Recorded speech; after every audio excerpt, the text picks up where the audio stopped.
Yeah, so thank you guys for coming on today. So I'm Alexi, I'm the CEO of Finessed Media. And can all of you guys just start by introducing yourselves? Yeah, I am David, the lead singer of the band, the youngest brother of the three. Yeah. Nice. And Scott? Yeah, I'm Scott. I'm the eldest brother. And Eric is the third brother that's not here joining us today. Nice. And Jordan? Yeah, I'm Jordan Roach. I'm not a brother. And I play the guitar. Cool. Scott plays the drum. Oh yeah, I'm the drummer. Cool. And Eric plays bass. Nice. Can we go around and have each of you give 3 gems to aspiring artists? I will say, like you just touched on it, the label's not everything, and there's lots of different types of labels now when you're talking about indie labels. And so I think if you have songs and you're playing and you're like, I just need to play more, or you're just starting out, if you don't know this, playing live is the best way to improve. And I would say, if I had one piece of advice, you don't need to worry about trying to find a label or even a good management team or anything. If you can find someone to help with booking shows, I think that's like the most important first step when you're starting out. And playing as many shows as you can, and there's going to be horrible ones and rooms with only 5 people in it. It makes you better. It's worth it. So that's one piece of advice. Number 2, probably don't take yourself too seriously. I think, we were just talking about all the social media stuff, and kind of creates an unhealthy mindset. And I think it's something that we've gotten pretty good at, is not taking yourself too serious, and really just being open to how your music is going to fit in the world. And we're all not going to be Coldplay or Justin Bieber, John Mayer. And so it doesn't mean that what you're doing isn't valuable. There's lots of music, and it reaches people and touches people. And you don't need to be the biggest, most famous person in the world to have your music be important. So not taking yourself too serious. And third piece of advice.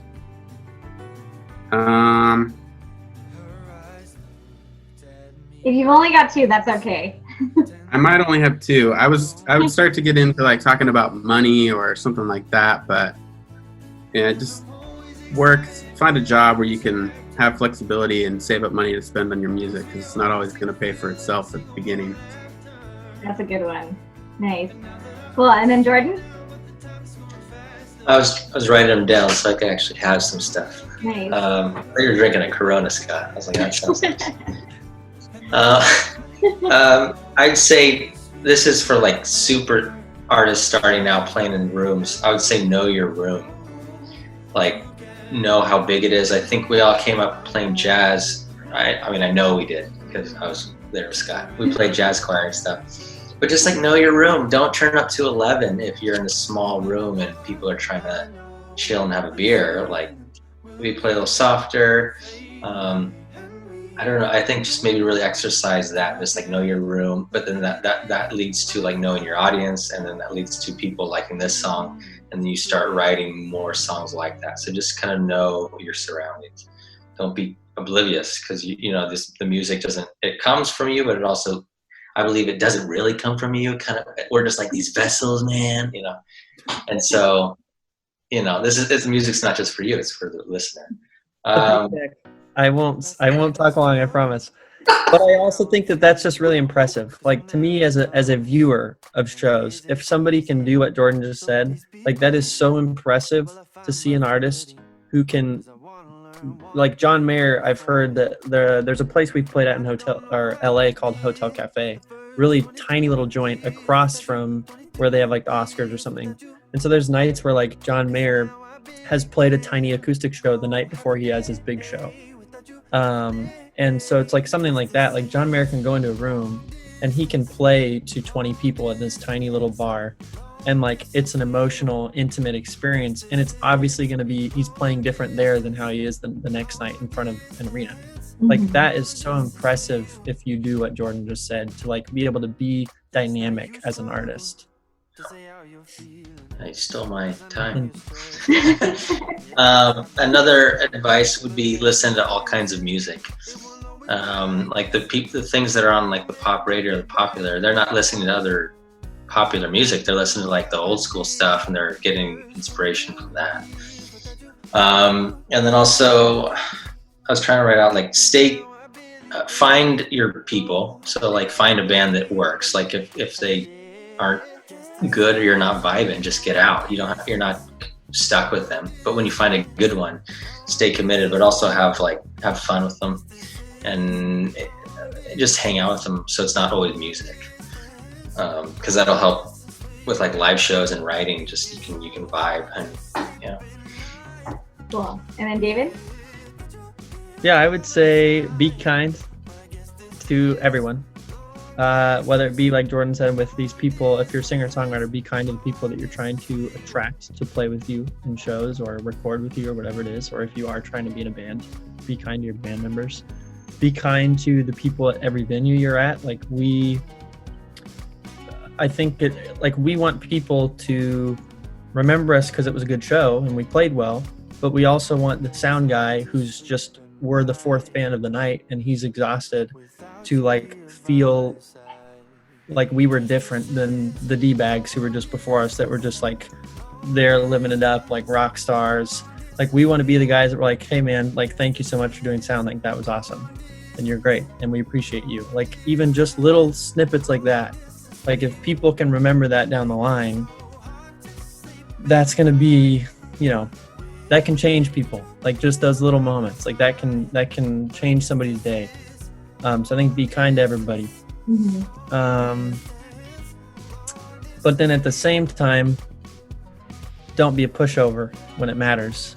I think that, like Scott was saying, we struggled, or maybe it was Jordan, with our vision early on and realizing that we need to kind of make sure people know what our vision is, because labels aren't going to do it for you. Management's not going to do it for you. Make sure you have a vision about what you want to be or what your sound is after you've kind of done that nitty-gritty stuff early on to figure out what your sound is.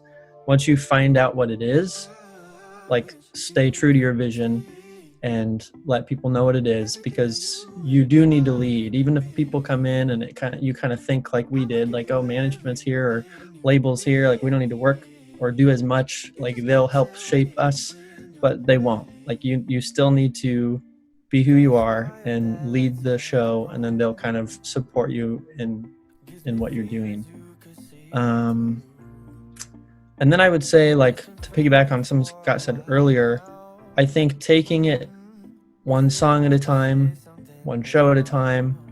If you look ahead all the time and, like you were saying too, nitpicking all your numbers and the money you've made or the people in the room, like how many people are in the room, I think our little mini tour we did, even for that last EP with Didn't See It Coming, there were still rooms in states that we had never played before that had 10 people in there. Like, just because we had a bunch of listeners, it doesn't mean that people in Austin, Texas know who we are. Like, there's places we had never played and there's still rooms, even with all the listeners we had on Spotify and Apple Music, there's still small rooms with not a lot of people, but you still pour your heart into it. Like, if we're just too worried about, oh, well, we just played a show to 200 people in Seattle, where's the 200 people in Austin?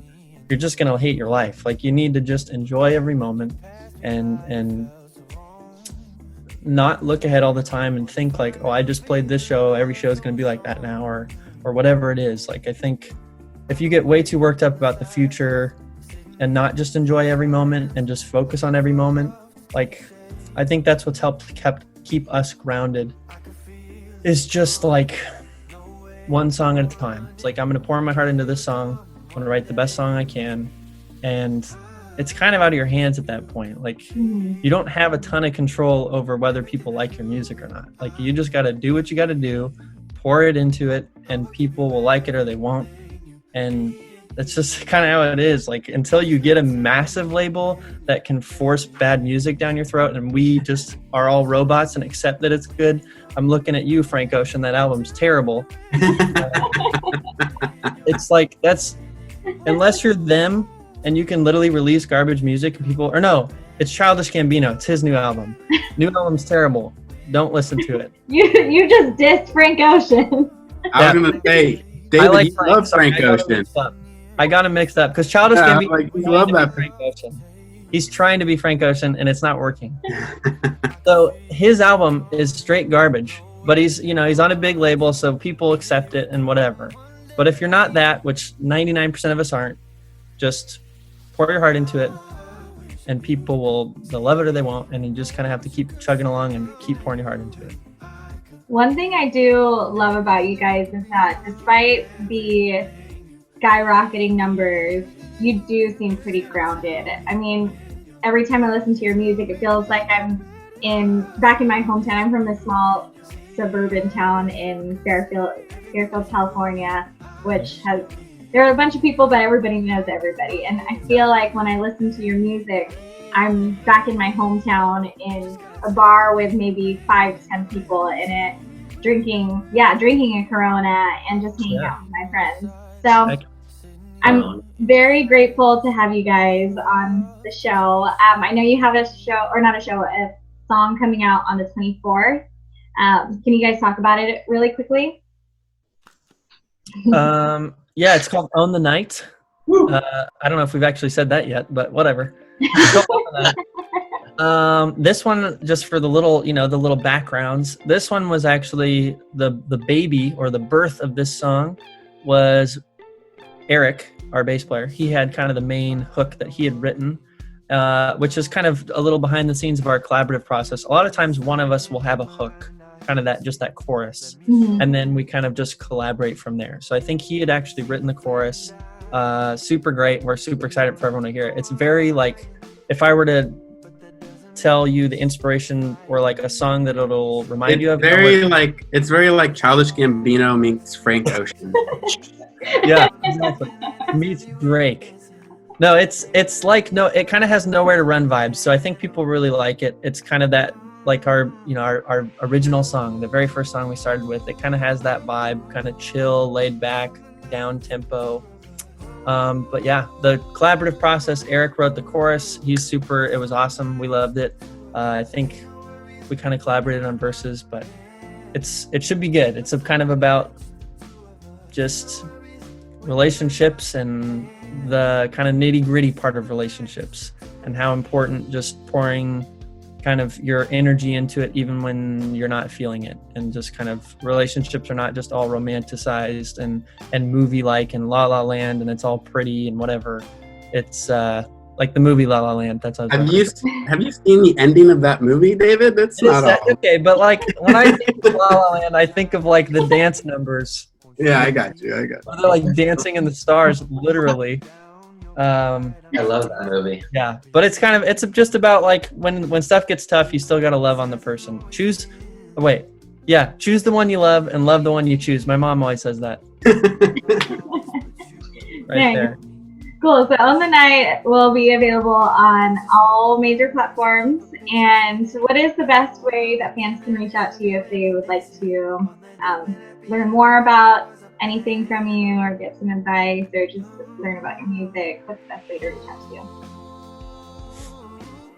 you? I would say Instagram DM. Instagram is definitely the one we're most active on, which, by the way, sorry I didn't respond to your Instagram DM. That's okay. It's because we had already responded on email, so I just want to point that out. We really do respond on Instagram a lot.